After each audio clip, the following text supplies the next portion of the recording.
Bismillahirrahmanirrahim. Assalamualaikum warahmatullahi wabarakatuh. Alhamdulillahi rabbil alamin.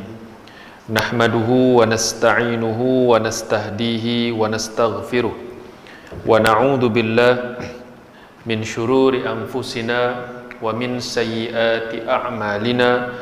Man yahdihillah fala mudilla lahu wa man yudlilhu فلا هادي له أشهد أن لا إله إلا الله وحده لا شريك له وأشهد أن محمدا عبده ورسوله اللهم صل على محمد وعلى آله وأصحابه ومن تبعهم بإحسان إلى يوم الدين أما بعد رب اشرح لي صدري ويسر لي أمري wahlul 'uqdatam min lisani yafqahu qawli. Allahumma zidna ilma warzuqna fahma birahmatika ya arhamar rahimin. Amma ba'd. Yang saya muliakan pengerusi majlis, yang saya hormati Al-Fadil Tuan Imam kita Ustaz Najdi, Tuan Bilal, seterusnya ahli jawatan kuasa Masjid Al-Husain Kuala Perlis, para alim ulama, para asatizah, guru-guru, pimpinan-pimpinan masyarakat, seterusnya tuan-tuan, puan-puan, muslimin, muslimat, hadirin dan hadirat yang dirahmati Allah sekalian. Alhamdulillah, syukur kita kehadrat Allah Azza wa Jal kerana dengan izin dan kurnia-Nya dapat sama-sama kita hadir ke rumah Allah Subhanahu wa taala pada malam ini bagi tujuan untuk kita mengimarahkan, memakmurkan, menghidupkan rumah Allah Subhanahu wa taala ini dengan aktiviti-aktiviti yang dituntut untuk kita laksanakannya secara berjamaah, khususnya salat fardu 5 waktu. Dan juga kita hidupkan, kita makmurkan rumah Allah Subhanahu wa taala dengan majlis-majlis ilmu. Ini kerana ilmu dan juga amal dia mesti seimbang. Dia mesti seimbang. Tak mungkin seseorang itu dapat beramal dengan amalan yang baik, dengan amalan yang saleh, yang sahih tanpa dia ada ilmu. Demikian juga orang yang berilmu tidak memberi apa-apa kesan, tidak memberikan apa-apa nilai kepada dia sekiranya dia tidak beramal dengan ilmu yang dia ada. Jadi dia kena seiring. Jadi kita hidupkan rumah Allah Subhanahu wa taala ini dengan ibadah punia dan juga majlis ilmu. Mudah-mudahan dengan ilmu yang kita peroleh, dengan ilmu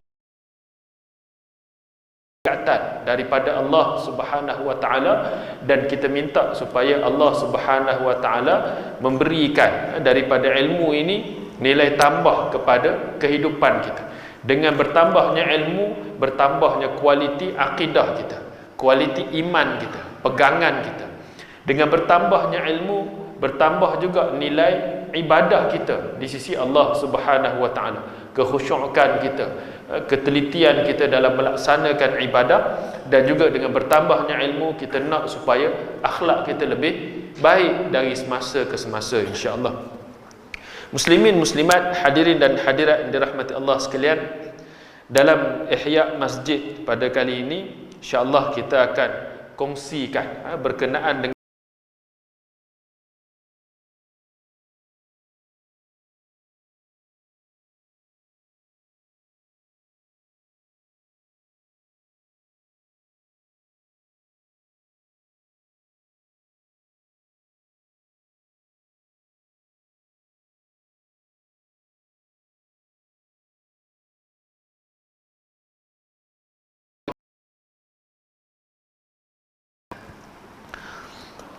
A'udzu billahi minasyaitonir rajim.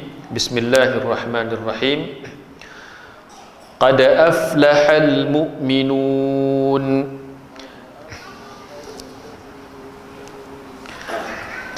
الذين هم في صلاتهم خاشعون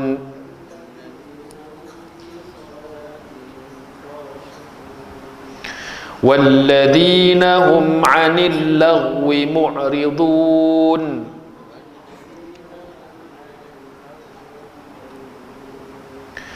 والذين هم للزكاة فاعلون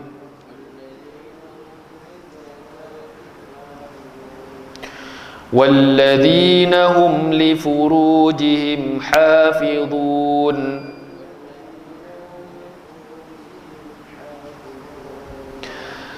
إلا على أزواجهم أو ما ملكت أيمانهم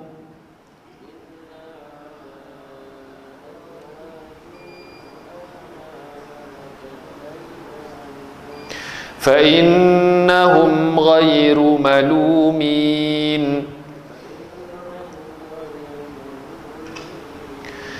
فمن ابتغى وراء ذلك فأولئك هم العادون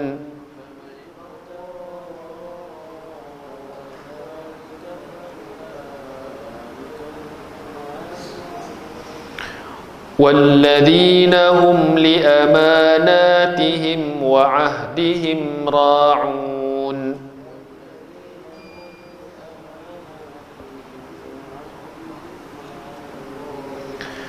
والذين هم على صلواتهم يحافظون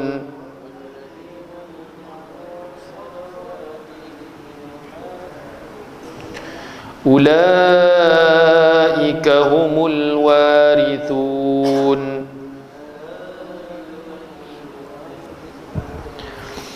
الذين يرثون الفردوس هم فيها خالدون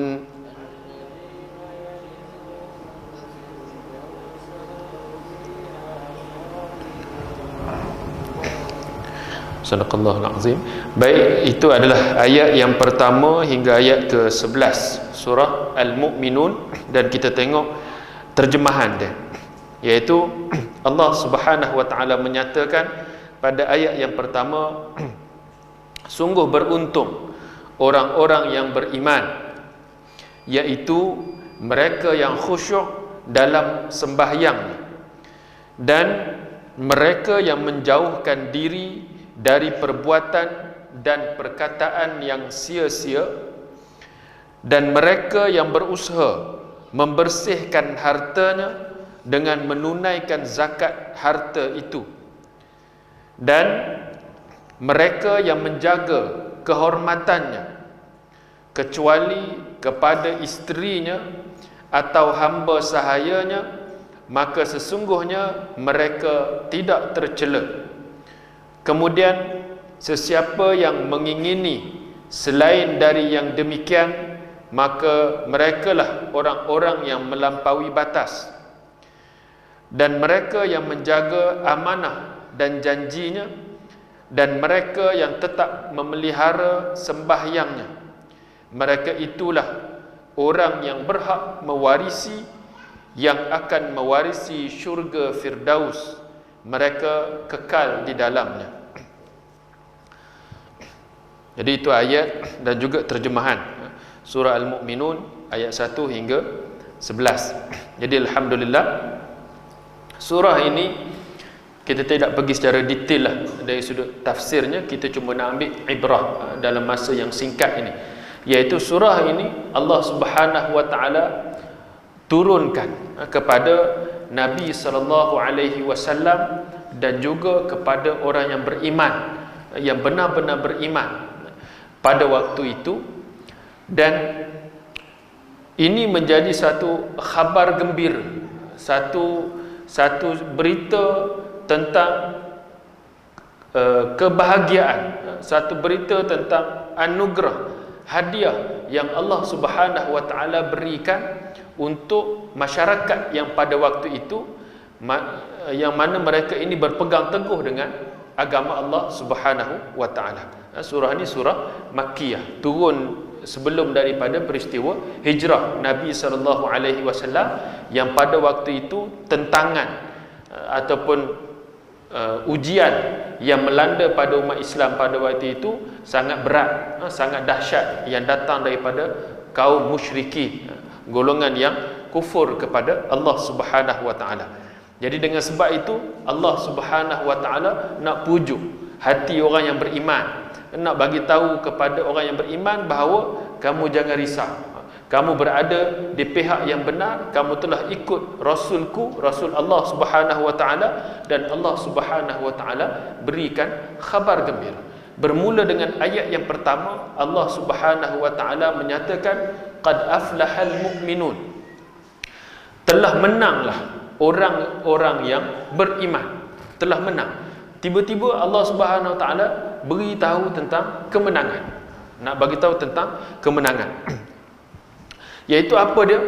Sebab dalam diri manusia ini Allah Subhanahu wa taala telah jadikan fitrah, jadikan package kejadian manusia ini, selain daripada fizikal zahir, dalam batin, dalaman diri kita ini ada fitrah yang Allah Subhanahu wa taala jadikan pada manusia, tidak ada pada haiwan-haiwan, tidak ada pada makhluk yang lain, iaitu sifat untuk perasaan untuk menang, perasaan untuk berada di hadapan, perasaan untuk menjadi juara. Ini sebagai asas bagi seorang manusia yang diberikan gelaran ataupun diberikan jawatan oleh Allah Subhanahu wa taala sebagai khalifah. Kalau tidak ada perasaan ni, perasaan nak menang, perasaan nak jadi juara, perasaan nak ke depan, nak memimpin, kalau tidak ada perasaan ini, tidak ada fitrah ini, maka manusia tidak akan maju. Manusia tidak akan ada daya saing dan sebagainya. Dari sekecil-kecil perkara sehinggalah sebesar-besarnya. Sebab tu kalau kita tengok antara teknik mengajar, nak mengajak anak-anak kita ini yang digunakan oleh guru-guru, oleh cikgu-cikgu di tadika, di sekolah dan sebagainya, mereka bagi apa? Bagi hadiah ataupun mereka buat dalam bentuk pertandingan, dalam bentuk game, supaya apa? Supaya anak-anak ini cepat belajar. Itu. Jadi menunjukkan bahawa benda ni tak perlu kita ajar anak-anak ni cara main game. Kita tengok anak-anak kita hari main tablet, main gadget dan sebagainya, yang tu tak payah ajar. Sekejap je mereka belajar. Mereka lagi pandai daripada kita dalam bab-bab ni. Kita ketinggalan. Sebab apa? Sebab itu naluri yang Allah Subhanahu wa taala jadikan dalam setiap diri manusia. Tak kira dia ni bangsa Melayu, dia ni bangsa Cina, dia ni bangsa Afrika ke Jepun ke apa, Allah Subhanahu wa taala jadikan ini sebagai fitrah kepada manusia. Tiba-tiba dalam keadaan masyarakat yang pada waktu itu menentang agama Allah Subhanahu wa taala, ramai yang menekan golongan orang yang beriman, ramai yang memperlekehkan golongan yang mustadafin, golongan yang lemah yang ikut Nabi sallallahu alaihi wasallam, golongan hamba. Tiba-tiba Allah Subhanahu wa taala, Tuhan yang mereka mengaku sembah Allah Subhanahu wa taala ni, mereka syirikkan Allah tapi mereka mengaku mereka sembah Allah juga. Tiba-tiba Tuhan yang mereka sembah, yang Nabi sallallahu alaihi wasallam bawa ajaran tauhid ini, menyatakan bahawa yang menang ialah golongan orang yang beriman kepada Allah Subhanahu wa taala, bukan golongan musyrikin. Ini satu pukulan, ini satu tamparan. Bila satu orang, kita sendiri pun bila tiba-tiba orang mai kata kat kita hang kalah, ataupun hang ni tak menang bagi contoh, maka kita akan rasa pasal apa? Siapa yang menang? Kenapa kita yang kalah? Kita akan tertanya-tanya demikian. Jadi bila Allah Subhanahu wa taala mulakan dengan menjentik fitrah manusia tersebut, iaitu fitrah manusia untuk bersaing, tiba-tiba Allah Taala sebut dah siapa yang menang. Ini satu pukulan dan satu khabar gembira kepada orang yang beriman, pukulan kepada orang yang kufur, supaya dia menilai balik, fikir balik kenapa dia kalah, kenapa orang beriman yang menang. Allah mulakan dengan perkara tersebut. Dengan fitrah inilah kita tengok manusia ada motivasi, fitrah kejayaan. Untuk mendapatkan kejayaan ni ada dorongan dan pendesak dalam kehidupan dia. Maka wujud persaingan. Orang yang berniaga dia nak bersaing sama-sama bidang dia. Orang yang buka kedai makan nak bersaing. Orang yang buka kedai jual kereta dia akan bersaing, dan seterusnya. wujud perlombaan, wujud perlawanan dan sebagainya, yang mana semua perkara ini telah mewarnai dunia kita pada hari ini. Kita tengok dunia bertanding siapa mata wang yang paling kukuh, paling stabil ekonomi ni, mana negara yang paling aman, dia buat indeks dan sebagainya. Ini semua berdasarkan daripada fitrah untuk bersaing, fitrah untuk berlumba, fitrah untuk menang, suka nama dia duduk atas sekali, negara ekonomi paling kukuh, nombor 1, nombor 2, top 10 daripada seluruh dunia. Ini semua dunia. Itulah hakikat dunia, iaitu kita berada dalam satu medan pertandingan, medan ujian. Oleh itu fitrah ini perlu dibimbing. Fitrah nak menang ini tadi, fitrah untuk menjadi juara ni tadi, dia kena bimbing. Dia tak boleh dibiarkan begitu saja. Sehingga Allah Subhanahu Wa Taala turunkan ayat Al-Quran untuk mengajak kepada manusia cara menang yang sebenar, kemenangan yang sebenar, kemenangan yang hakiki. Kita pun duk azan setiap kali, setiap hari, 5 waktu, hayya 'alal falah. Mari ajak supaya menang. Memang itu naluri manusia, supaya dia nak menang. Tak ada manusia yang dilahirkan dia seronok kalah. Tak apa kalah, lepas kalah. Tak. Allah Subhanahu Wa Taala, kita kata kalau pegangan lain, ada khurafat yang lain, dia kata ada manusia ni yang lahirnya sial, suwi. Jadi sepanjang hidup dia kalah, sepanjang hidup dia sial, sepanjang hidup dia tak beruntung, tak bertuah langsung hidup dia. Itu pada sangkaan dia. Tapi hakikat sebenarnya Allah Subhanahu Wa Taala jadikan manusia ni, setiap manusia yang lahir tu Allah imbangkan. Ada ketika dalam kehidupan dia kalah, ada ketika dalam kehidupan dia menang. Allah Subhanahu Wa Taala buat silih berganti. Jutawan hebat, bilioner macam mana pun, ada ketika dia pernah dalam keadaan jatuh, dalam keadaan rugi, dalam keadaan apa.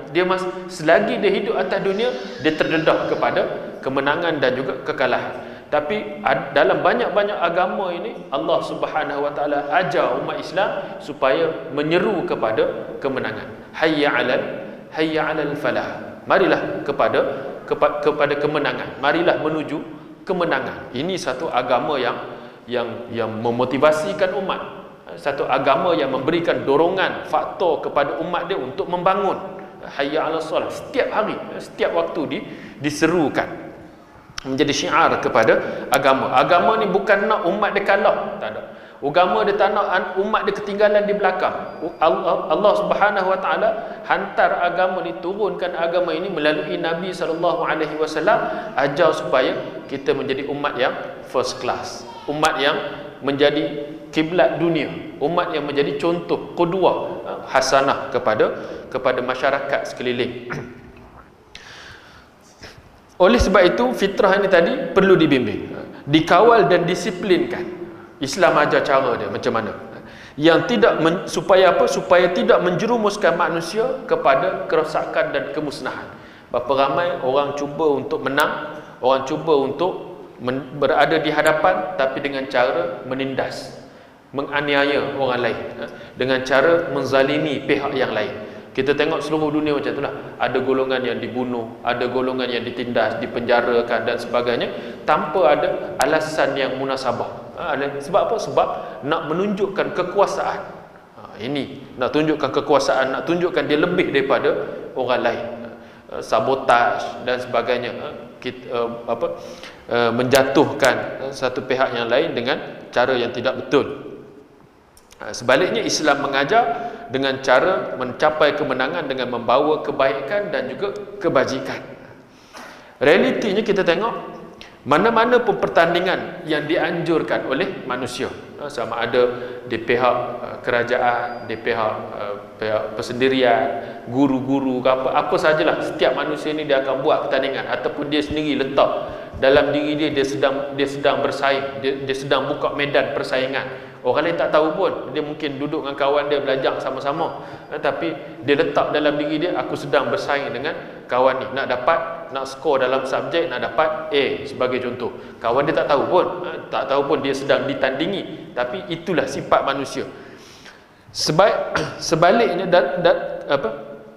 mana-mana pertandingan yang dianjurkan oleh manusia, ia akan ada, kita tengok beberapa ciri nak dalam satu pertandingan ni, dalam ni, iaitu yang pertamanya diletakkan sasaran. Diletakkan sasaran. Letak sasaran maksudnya kalau berjaya capai, itulah kemenangan. Berjaya capai perkara tersebut ataupun berjaya memenuhi sasaran-sasaran yang telah ditetapkan, kita kata telah mengatasi segala rintangan untuk mencapai sasaran tersebut, maka dia akan anggap diri dia menang, ataupun orang lain akan anggap itu adalah kemenangan. Sebab tu setiap, kalau kita tengok lumba kereta, lumba motor, main bola, apa semua ni, dia ada sasaran-sasaran dia. Jadi bila sampai kepada garisan penamat, dia orang yang pertama sampai di sasaran tersebut, maka dia akan dikira sebagai pemenang. Kemudian cara nak capai, kalau lumba lari, dia ada arah dia, bukan pakai berlari ya, tidak, dia ada track dia, dia ada lorong dia yang perlu dia lalui. Ada peraturan dia, peraturan dan sebagainya lah, yang dibenarkan. Contohnya, dia dibenarkan untuk berlari dengan pakai kasut sekian-sekian. Kalau pakai kaki ayam tak dibenarkan. Ada peraturan-peraturan dalam pertandingan. Ada denda dia. Kalau dia langgar peraturan tersebut, dia akan disqualify, tak layak dan sebagainya. Kemudian paling penting sekali ialah ada pengadil yang nak menentukan menang ataupun kalah dalam pertandingan tersebut. Jadi pengadil-pengadil ni atas dunia ni, ada pengadil yang, sebab dia manusia, ada berat sebelah, ada yang kecenderungan, ada yang tersilap dan macam-macam. Ada, itu pengadil atas dunia. Sebab itu dalam menceritakan, dalam menyatakan kemenangan qad aflahal mu'minun, iaitu telah menanglah orang yang beriman, pengadilnya ialah Allah Subhanahu wa taala. Walaupun atas dunia ni ada orang yang beriman ditindas, ada orang yang beriman dizalimi, ada orang yang beriman dianiaya, tapi Allah Subhanahu wa taala sebut qad aflahal mu'minun. Mereka ni orang yang menang, orang yang berjaya. Kemudian nak capai sasaran ni tadi, dia ada keadaan-keadaan macam mana dia capai sasaran tersebut. Ada contoh, kita kata main bola yang 1-0 dengan yang 5-0, tak sama nilai dia. Sasaran tu dicapai dalam bentuk yang macam mana. Ada yang mencapai dalam keadaan yang maksimum, pecah rekod. Ada yang capai sekadar melepaskan je lah, sekadar menang, sekadar ataupun nak menamatkan sahaja pertandingan tersebut. Ada juga. Jadi Allah Subhanahu wa taala aja qad aflahal mu'minun, Allah guna perkataan aflah, sangat berjaya, sangat menang, betul-betul menang, mengatasi. Kualiti menang itu tinggi, bukan menang atas kita panggil bagi lepas markah asal, markah lulus sahaja, tidak. Bukan cukup makan. Dan yang paling penting, penganjuran atas dunia ni, kalau tak ada hadiah, orang tak mau bertanding. Buatlah pertandingan apa hadiah, orang tanya. Apa ganjaran, apa habuan. Kalau tak ada habuan, buat pertandingan semata-mata, orang tak mau, orang tak berminat. Sebab apa? Sebab orang nak pada hadiah, pada ganjaran. Jadi dengan sebab itu kita tengok pertandingan-pertandingan atas dunia ini, pemenangnya sedikit, yang kalah akan ramai. Berbeza dengan Allah Subhanahu wa taala, Allah buat ujian kehidupan dunia ini, Allah Taala sebut qad aflahal mu'minun, berjayalah orang yang beriman. Tak kira siapa yang beriman tu. Kalau seluruh dunia beriman kepada Allah Subhanahu wa taala, semua berjaya, seluruh dunia berjaya. Kalau semakin ramai orang beriman, semakin ramai orang yang menang. Jadi tak ada limit, tidak ada had. Itu berbeza antara Allah Subhanahu wa taala, Allah jadikan. Begitu juga cara untuk mencapai kemenangan di akhirat nanti. Bila nak capai kemenangan, di akhirat. Jadi di akhirat, cara nak sampai sama, ada sasarannya, kita meletakkan. Allah SWT cerita dalam Al-Quran, di tempat-tempat yang lain, ganjaran yang menanti di akhirat. Bahkan dalam surah ini pun ada, iaitu alladzina yarithunal firdaus, iaitu Allah Subhanahu wa taala menyatakan bahawa golongan ini akan mewarisi syurga Firdaus. Allah guna perkataan waris. Dan nama Allah Subhanahu Wa Taala pun salah satunya ialah Al-Warith, Al-Warith yang maha mewarisi. Masuk waris, kita kata kalau kita diberikan hadiah, maksudnya ataupun diberikan satu pemberian tersebut, dia boleh jadi harta kita, boleh jadi bukan harta kita, boleh jadi. Sebab apa? Sebab dia tidak mesti hadiah tersebut. Kalau kita kata ada hadiah, kalau beri pada kita baru jadi kita punya, kalau beri pada orang lain maka dia jadi orang lain punya lah. Tapi kalau waris, contoh kita kata harta pusaka, ayah kita, mak kita masih hidup lagi pun kita tahu dah, kalau ayah kita, mak kita dah meninggal dunia, harta tu akan jadi kita punya. Sebab apa? Sebab kita pewarisnya. Jadi syurga pun demikianlah. Walaupun kita hidup atas dunia ini belum mati lagi, beriman, mukminun, orang-orang yang beriman, tapi Allah SWT sebut golongan ini akan mewarisi Firdaus. Maksudnya mati saja, sampai masa proses dia dibangkitkan apa semua, akhirnya Firdaus itu akan jadi milik dia. Itu beza perkataan waris dengan yang lain-lain. Jadi walaupun kita hidup atas muka bumi ini, jangan risau. Allah SWT sebut kalau beriman, kalau apa-apa semua syarat dia dipenuhi nanti ni, maka kita akan mewarisi syurga Firdaus walaupun kita masih lagi hidup. Jadi di dunia ini Allah Subhanahu Wa Taala buat, kita balik mula pada isu pertandingan ni, ada kalah, ada menang. Supaya apa? Supaya dalam kehidupan kita ini, bila kita kalah, kita rasa nak bangkit untuk mencapai kemenangan. Bila kita menang, kita rasa seronok dengan kemenangan tersebut, dengan kita rasa kemenangan ini satu yang bernilai. Maka bila kalah, nak menang lagi. Bila menang, nak kekalkan kemenangan. Itulah sifat manusia. Allah buat begitu. Supaya apa? Supaya manusia ni, kita bila hilang nikmat, kita akan rasa kepentingan nikmat tersebut. Bila kita sihat, kita tak rasa.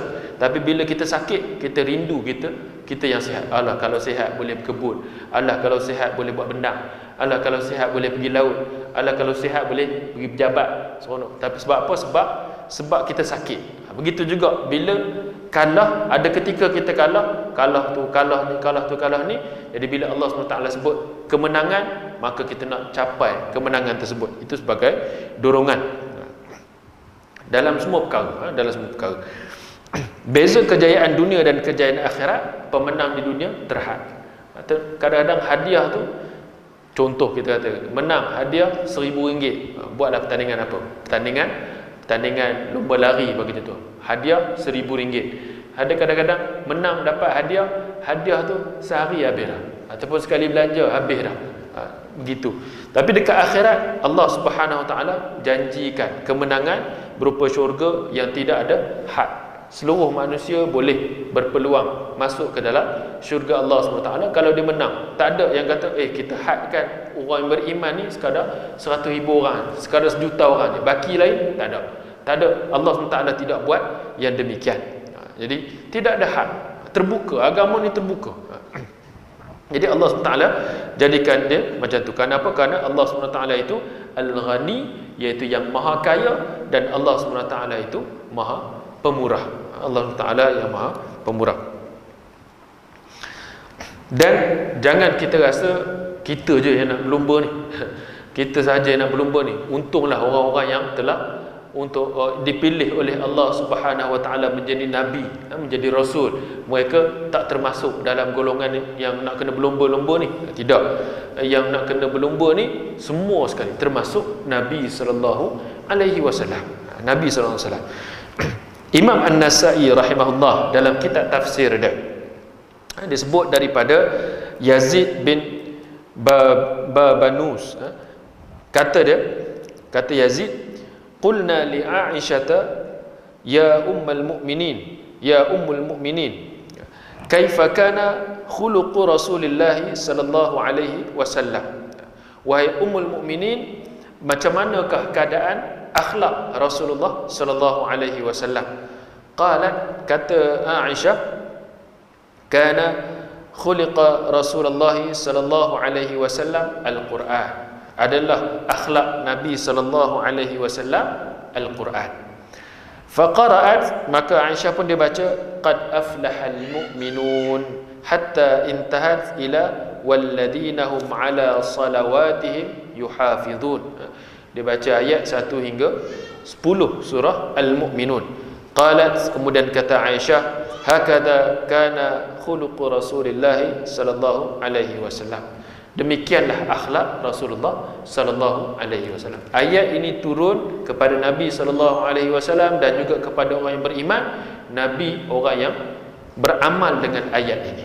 Tak terkecuali. Nabi juga orang yang ditaklifkan, dipertanggungjawabkan untuk beramal dengan ayat. Jadi kalau kita nak menang, kita kena ikut Nabi sallallahu alaihi wasallam. Dan Nabi pun kalau nak menang kena ikut panduan Al-Quran ini.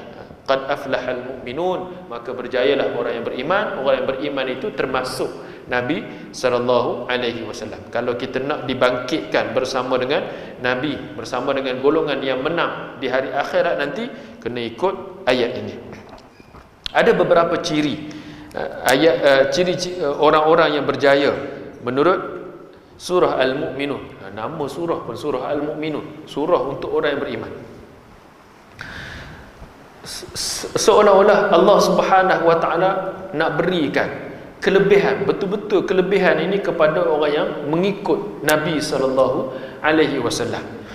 Kalau kita tengok dalam kitab-kitab yang terdahulu, kitab-kitab terdahulu, Injil, Taurat dan sebagainya, dia akan sebut cerita-cerita ataupun nama-nama surah itu, nama-nama surah lah kita panggil, dengan nama-nama nabi-nabi ataupun orang-orang saleh yang terdahulu. Begitu dalam Quran pun ada.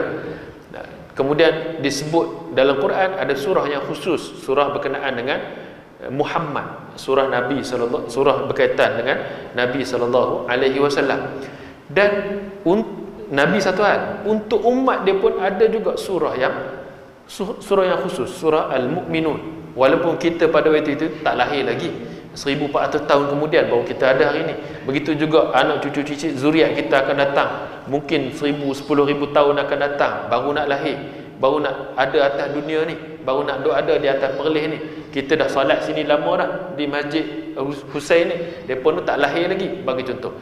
Jadi akan datang pun mereka juga terangkum di dalam surah ini juga, surah Al-Mu'minun. Ini satu kelebihan Allah Subhanahu Wa Taala beri, satu kemuliaan yang Allah Subhanahu Wa Taala beri kepada umat Nabi sallallahu alaihi wasallam yang beriman. Ciri-ciri yang berjaya dunia dan juga akhirat. Yang pertama, orang-orang yang murni iman dia kepada Allah Subhanahu Wa Taala. Murni iman dia maksudnya iman dia betul-betul tulen kepada Allah Subhanahu Wa Taala, iaitu dia bertauhid dengan Allah Subhanahu Wa Taala. Tidak, dia mengucapkan kalimah syahadah, iaitu la ilaha illallah. Tidak ada Tuhan yang layak disembah melainkan Allah Subhanahu Wa Taala. Ini syarat nak menang. Syarat, kita kata kalau syarat-syarat pertandingan tu, kita kata nak main bola tu, syarat-syarat pertandingan dia mesti ada 11 orang pasukan, seorang penjaga gol ke apa semua tu. Syarat pertama tu bubuh, iaitu orang ni dia beriman. Qad aflahal mu'minun, syarat pertama.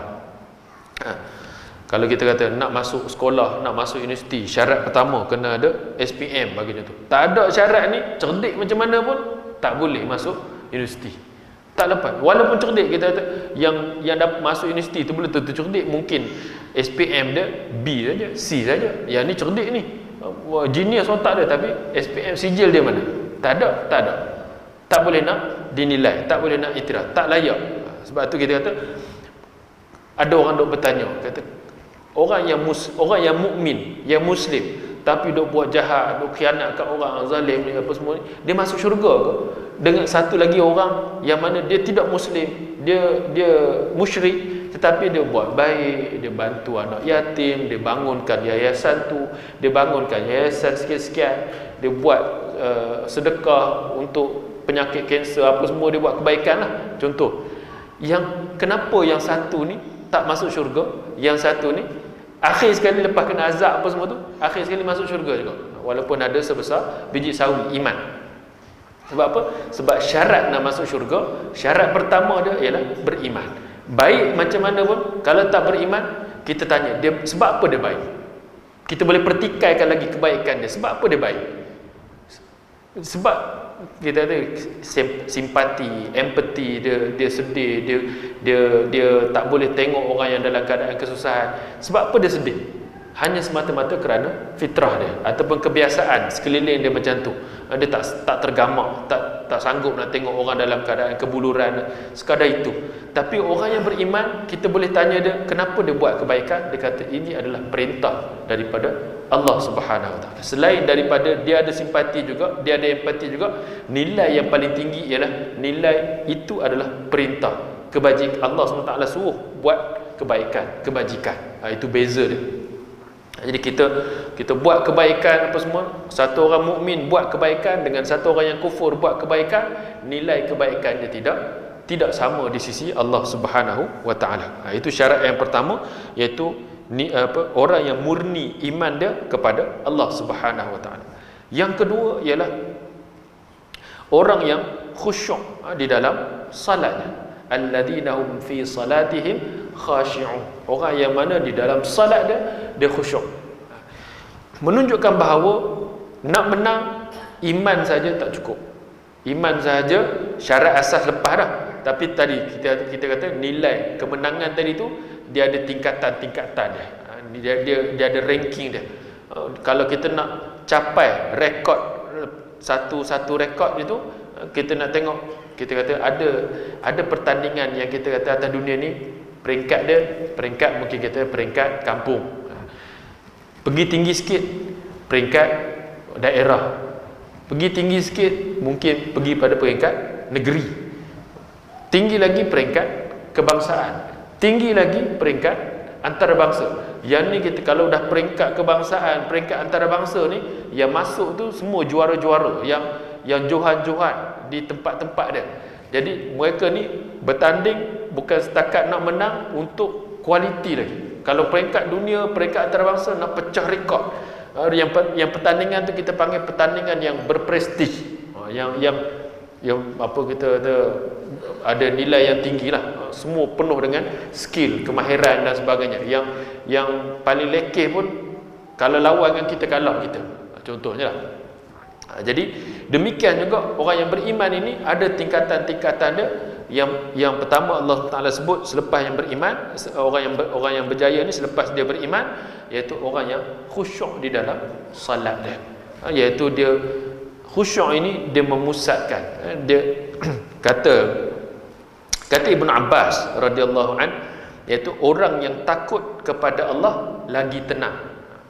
Kalau kita takut kepada makhluk, kita tak tenang. Kita takut kepada haiwan buas, kita takut kepada manusia, kita takut kepada macam-macam lah, yang takut kepada malam, takut kepada apa semua ni, makhluk-makhluk yang ni, kita tidak tenang. Berbeza keadaan manusia apabila takut kepada Allah Subhanahu Wa Taala. Kita pusatkan ketakutan kita ni, takut pada makhluk, takut apa semua ni, takut kepada Allah Subhanahu Wa Taala, dia menjadi tenang. Asalnya kita takut, semua manusia takut mati. Semua manusia takut mati. Para sahabat pun takut mati. Tapi bila mana mereka beriman kepada Allah Subhanahu Wa Taala dengan sebenar-benar iman, iaitu mereka pusatkan ketakutan mereka ni la yakhsha illallah, mereka tidak takut melainkan hanya kepada Allah Subhanahu Wa Taala. Jadi kepada kematian pun mereka akhirnya mereka tak takut. Miskin pun tak takut, kena hina pun tak takut, kena cerca pun tak takut. Sebab apa? Sebab mereka telah pusatkan ketakutan mereka kepada Allah Subhanahu Wa Taala. Dengan sebab itu kita tengok agama ini boleh pergi jauh. Sebab apa? Sebab umat dia, mereka tidak takut melainkan hanya kepada Allah Subhanahu Wa Taala. Nak pergi berjihad, pergi barisan depan. Kalau berada dalam perkara-perkara yang lain, berada di barisan depan dan sebagainya. Ini surah ini penuh dengan motivasi sebenarnya, penuh dengan dorongan, penuh dengan spiritual support untuk setiap umat Islam. Kata Ali bin Abi Talib, orang yang khusyuk ialah orang yang tenang hatinya. Kata Hasan Al-Basri, ketenangan hati mereka membuat mereka menundukkan pandangan matanya dan merendahkan dirinya. Iaitu dengan sebab tenang itu, khusyuk dalam solat ni, mereka menundukkan pandangan dan merendahkan diri. Ini adalah latar belakang, tapi panjanglah. Kata Ibnu Katsir, khusyuk di dalam salat itu dapat dilakukan oleh orang yang memusatkan hati kepada salatnya. Dia tahu rakaat pertama dia kena baca apa, lepas qiyam apa, rukuk, lepas rukuk apa, i'tidal, lepas i'tidal sujud, lepas sujud duduk antara dua sujud. Dia pusatkan, hadir hati dia dalam salat. Dia tahu sekarang ni rakaat yang keberapa, sekarang ni rakaat yang ketiga bagi tu, rakaat yang keempat. Dia hadir hati dia. Dia tahu dia sedang menghadap kiblat, dia tahu dia sedang berhadapan dengan Allah Subhanahu Wa Taala. Dia tahu apa yang dia baca. Sekarang ni dia nak baca surah apa, sekarang dia nak baca zikir apa dalam solat tersebut. Ini orang yang khusyuk. Bukan maksud orang yang khusyuk ini orang yang hilang dalam tenggelam dalam khayalan apa semua. Tak. Maksudnya setengah orang dia kata orang yang khusyuk ni sampai terlupa rakaat berapa, khusyuk sangat. Tak betul. dia sampai tadi rakaat ketiga ke empat, tiga ke empat, terlalu khusyuk. Itu tidak khusyuk namanya. Tak khusyuk. Dia telah lost sebahagian dalam salat dia kepada hilang dalam perkara-perkara yang lain, tenggelam dalam perkara yang lain. Kalau katalah dia terlalu menghayati bacaan salat dia pun tak sampailah, kita kata terlalu menghayati bacaan tu sampai hilang, lupa rakaat ke berapa. Tak mungkin macam tu. Sebab itu dia kena seimbang. Solat kita ni kena seimbang. Sebagai makmum, sebagai imam, kalau solat bersendirian, bacaan kita rukun apa kita tu, qauli, rukun fi'li apa semua tu dia kena seimbang. Iaitu orang yang sibukkan diri dia dengan solat, melupakan hal-hal lain serta lebih mementingkan solat, lebih mengutamakan solat. Sebab tu dalam azan pun disebut as-salatu khairum minan naum. Solat subuh tu, azan subuh tu, sebab apa? Sebab nak ajar supaya qad aflah, hayya 'alas salah, hayya 'alas salah, hayya 'alal falah. Hayya 'alal falah tu, marilah solat, marilah menuju kejayaan. Solat tu lebih baik daripada tidur. Jadi nak ajar itulah, hari-hari duduk didik umat ni, hari-hari duduk didik manusia. Jadi kalaulah kita ni duduk di dalam satu buah negara yang mana setiap pagi orang duk azan bahasa Arab, tapi kita tak peduli pun apa benda, apa makna dia azan tersebut, rugi sungguhlah, malang sungguhlah. Sebab sebahagian negara umat Islam dia nak azan dalam bangunan saja, tak boleh keluar suara di luar. Jadi itu pun mereka boleh beramal dengan baik, dengan sempurna. Tapi kita kalau dah azan punya kuat apa semua tu, buat tak tahu je. Hayya 'alal falah, tak tahu hayya 'alal falah tu apa dia, as-salatu khairum minan naum, tak tahu apa maksud dia. Beratlah.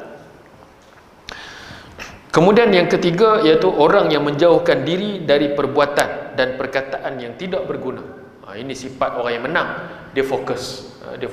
Jadi kalau kita nak memenangi hadiah yang Allah Subhanahu Wa Taala tawarkan dekat akhirat nanti, kita kena fokuslah. Hidup atas dunia ini. Jadi fokus maksudnya apa?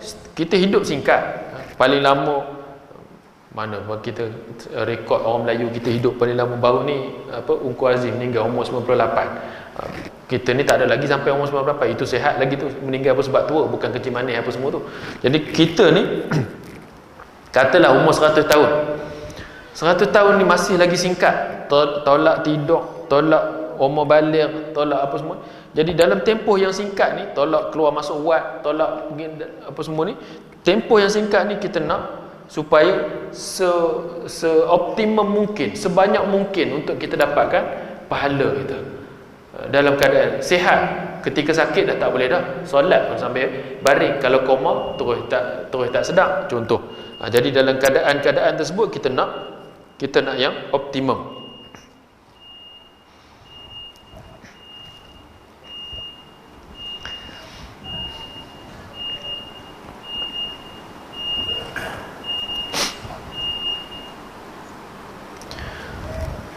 Kemudian yang seterusnya ialah orang yang menunaikan zakat, menunaikan hak dia, hak kepada orang yang memerlukan dan sebagainya, hak agama. Kemudian orang yang menjaga syahwat ataupun keinginan seks dia, kemaluan dia, kecuali kepada pasangan dan juga hamba perempuan yang dimiliki olehnya. Ini Allah Subhanahu Wa Taala ajar cara dengan nikah, ada akad nikah dan sebagainya, menunjukkan rahmat Allah Subhanahu Wa Taala supaya manusia ini hidup secara bermaruah, supaya manusia ini hidup secara kita kata apa, dihormati, terhormat. Sebab itu hakikat maruah sebenarnya terletak pada anggota kemaluan. Sebab tu Allah SWT buat anggota ni, semua anggota-anggota yang lain terdedah, tangan terdedah, kaki terdedah, kepala terdedah. Tapi ada satu anggota dijadikan sebagai aurat. Sebab apa? Sebab inilah hakikat yang zahir dan juga batinnya ialah kehormatan manusia.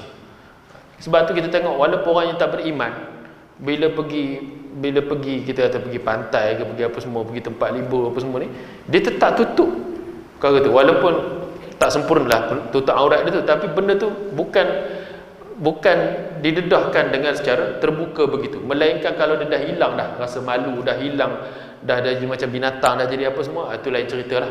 Tapi benda tu secara fitrahnya orang akan tutup, benda tu, menunjukkan bahawa itu hakikatnya. Sebab tu Quran ajar wala taqrabuz zina, jangan kamu dekati zina apa semua ni.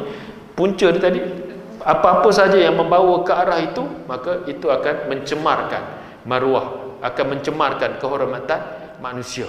Dengan sebab itu hiasan batinnya ialah malu. Hiasan batinnya malu. Macam mana nak didik malu? Mula dengan menutup aurat. Dia zahir dengan batin tu dia seimbang. Tutup aurat, selain daripada menutup perkara tersebut, dia ada satu lagi hiasan batin, iaitu hiasannya perasaan malu. Tak ada perasaan tu, habis. Kemudian orang yang menjaga amanah dan menepati janji, dan akhir sekali ialah orang yang menjaga salat. Tadi khusyuk solat, ini menjaga salat. Jadi khusyuk saja tidak cukup, sekali je semayang sepanjang umur hidup dia, sekali semayang, dan semayang itulah paling khusyuk. Tapi waktu lain dia tak semayang, tak jadi. Dia kena solat setiap waktu, setiap hari, dan juga setiap kali dia solat dia kena khusyuk. Jadi dengan sebab itu dia akan sentiasa membina kehidupan dia akan sentiasa membina dia punya cita-cita dia, hasrat dia, kerinduan dia, takut dia, harap dia kepada Allah Subhanahu wa taala. Kemudian sebagai penutup, inilah hakikat kehidupan kita, iaitu kita bertanding sejak kita dilahirkan di atas muka bumi ini. Kita dah berada dalam pertandingan, iaitu untuk menuju kepada kejayaan hakiki ataupun kejayaan yang sebenarnya di sisi Allah Subhanahu wa taala. Adakah kita dipaksa ataupun kita rela? Paksa ataupun rela, kita kata kita tidak ada pilihan lain lah. Tak ada pilihan lain.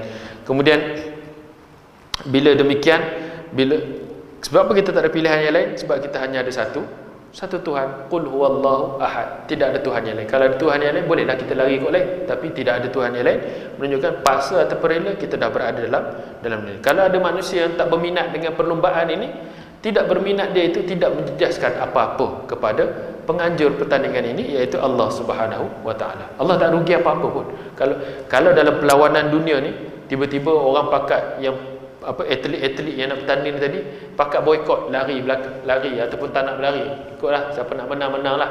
Contoh, dia boikot, dia tak bersetuju dengan pertandingan tersebut, bagi contoh, dia akan merosakkan imej penganjur apa semua. Tapi kalau Allah Subhanahu wa taala tak terjejas, kalau seluruh dunia ini nak kufur kepada Allah SWT, tak berminat dengan syurga Allah, Allah tak terjejas pun. Yang rugi siapa? Yang rugi ialah balik semula kepada manusia. Jadi dengan sebab itu kita tidak ada pilihan pada hakikatnya, melainkan kita burulah, kita nak tentukan kejayaan kita itu nilai dia macam ni, betul-betul berjaya ataupun berjaya cukup-cukup makan saja. Jadi sekadar itulah yang mungkin dapat sama-sama kita ambil ibrah daripada surah ini, daripada ayat pertama hingga ayat 11 secara ringkas. Kalau nak bincang satu persatu detail lah. Jadi kita ambil ibrah untuk sekadar untuk apa kita kata pengenalan, sekadar untuk kita ambil intipati. Jadi Demikian supaya apa? Supaya kita ada motivasi, dorongan untuk kita terus menuntut ilmu, untuk terus kita beramal dengan amalan-amalan yang saleh, dan juga untuk terus kita mengikuti sunnah Nabi sallallahu alaihi wasallam. Sebab apa? Sebab tidak ada hadiah yang lebih hebat daripada hadiah yang ditawarkan oleh Allah Subhanahu wa taala. Jadi sekadar tu, apa yang baik dan buruk itu disandarkan kepada diri saya selaku hambanya. Aqulu qawli hadza wa astaghfirullahal azim li wa lakum. Assalamualaikum warahmatullahi wabarakatuh.